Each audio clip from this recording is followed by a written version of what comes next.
Right, now we'll talk about some New Zealand stories that I heard, some great stuff. So I haven't actually done any of these in interview form yet. But I was traveling around the North Island with a mate in a road trip. I was researching the project that I was doing over there, which is like the Taniwha. So that's a supernatural sea creature, lizard, dragon, whatever you want to call it, serpent. Throughout history and all that, various cultures have got it, like Chinese, Japanese, Asians in general. And in this case, I stopped by this one place called Tikitiki. Now, I was friends with someone in Wellington, and then it was her sister who basically used to live in Wellington. They worked together, and then she retired out to Tikitiki. And this population was like literally 50 people. I mean, it was crazy. Like one school, one church, one bar, just like houses and stuff like that. So we ended up on this beach, and it was like a nice day. It was windy. The beach was like really derelict and stuff like that, but it was a cool place. And there's a really big hill right next to it. So my mate's attention kept on drawing up to the hill and be like, yo, dude, why don't we like hike up that hill? Like it will give us something to do. And I always had an eerie, like bad feeling about it. Like I didn't want to go there. I've already been researching supernatural stuff like Taniwha and all that. And then eventually found out some of the locals that it was actually a haunted hill, that there used to be a pa, which is a fortified Maori village way back when. And there was some kind of tribal warfare. So the village was wiped out, or there was some bad juju, and there was some ghosts remaining, basically. And what happened was that workers tried to build up a fence like around it, so no tourists or anybody could go there, locals or non-locals, just to really be aware of it. I think they're putting up signs and stuff like that. They couldn't work at night because there was too many like accidents and hauntings and visibility issues and all that stuff. As far as like people getting injured or possibly killed, I can't really remember. I think there were like some injuries or sort of like trauma and stuff like that. Whether someone died, I don't know. It was a while back when they did that. It was probably like 70s, 80s. But then they knew it's like tapu, which is like sacred. So you just don't even go there. It's like sealed off for the public or for everyone. Yeah, no visitors allowed, especially nighttime, like I mentioned. Yeah, he wanted to go out there, but then I told him not. So it's basically like a cursed village, and I've actually done a World War II video about a cursed village, but also in the film itself that I was developing, it was all about basically builders coming in on building on top of an ancient village like that, and then basically curses and juju and like bad karma and all that stuff happens. So I guess like the ghosts don't really like people there. Definitely spooky, but that was like a really cool little trip. Basically that was like one of the most supernatural areas where I was.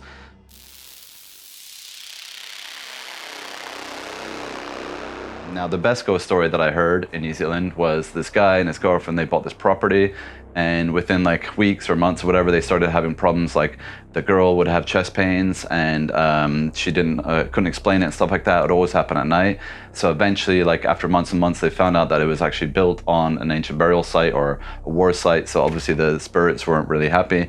And apparently there was a Maori warrior that was in the house with them, and he didn't want to leave. So then an exorcist had to come in, and how they do it over there is that it's a bit of the Maori sort of mythology and belief system, and then also like shamans, or if you will. And then also the Christianity side. So he had like a Bible, but then he was talking like in Maori or something like that. I mean, it was again a long time ago, but I've got a video on YouTube somewhere if you can ever find it. I think the guy's name was David at the time. It was in ROTORUA, and that was a really cool story because I mean, it took him a while to get to the point. It was like 20 minutes, but I had like goosebumps like the whole time. It was so creepy. But yeah, they eventually, like after they got rid of it, then it was all fine, and then they lived happily ever after. But the fact is, the landlord never told them about the ancient burial site, because obviously if you tell that to people trying to buy a property and they don't want to buy it, then no, this is bad news.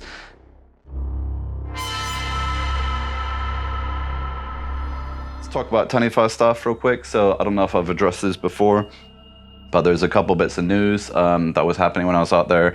And one of the major ones is that south of Auckland, there is this highway that they were building, and they basically had to detour around this whole swamp because all the local Maori iwi, which is like the tribe, they said that the Taniwha was there, the sacred Taniwha, and it would be like bad trouble if they built through there, over there, whatever, there'd be like curses and I don't know what else. But either way, so the news is that they actually went around it.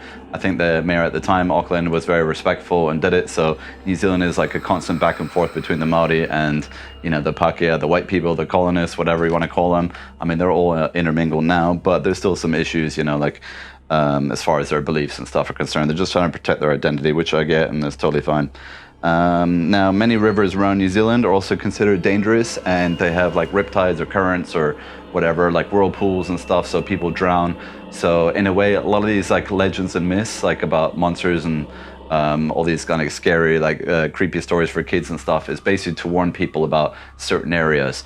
Now, what doesn't make sense is that they also say it's if you ever see a log going upstream, which is impossible because of the downstream current, whatever, that is basically Taniwha, or it's like present in that area, if you will. So I'm not saying a Taniwha is literally a log, but it's maybe like an energy, or, you know, it could be part of a creature or a spirit or something like that.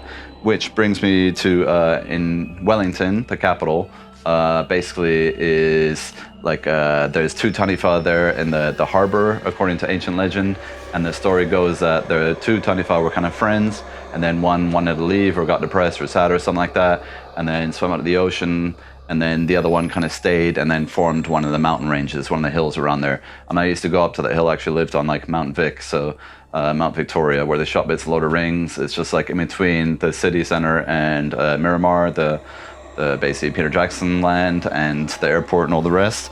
So I thought that was pretty cool. Again, like it's a little bit like mythology for kids and stuff like that, but I researched all this stuff, so it was all kind of good knowledge to have.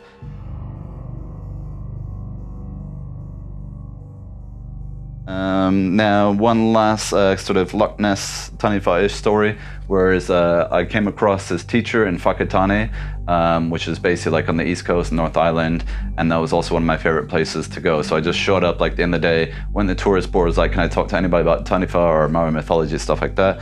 So this guy, he was willing to see me like the next day. I actually got invited to have dinner and stuff like that with them, because they're very welcoming to foreigners. Basically, if you're doing something about their culture and appreciating their way of life, then they kind of embrace you and take you in. And that's what happened to me quite a lot.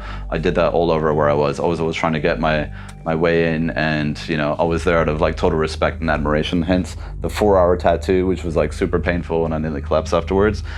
This is just to show how serious I was, but it was also part of my whole spiritual journey for being there. So as he explained it, is he was kind of a teacher, and he went to Scotland, to Loch Ness, and to see if there was any, like, you know, true stories about the Nessie or whatever, because Taniwha is kind of like a Nessie type in certain situations, like a plesiosaur. And there was a slight rain and all that, and all the other tourists, they went inside, yet he stayed out in the boat, and it was a bit foggy, and apparently Nessie came up to him, and basically they communicated telepathically. And the way you do is you provide an offering for a lot of these, kind of out of respect and to the spirit world and all stuff, and all he had was a banana. So he basically gave Nessie a banana. I know it sounds a bit ridiculous, he wrote a kiddie book, but you know, part of me like believes it and wants to believe it, because that was part of my whole journey out there.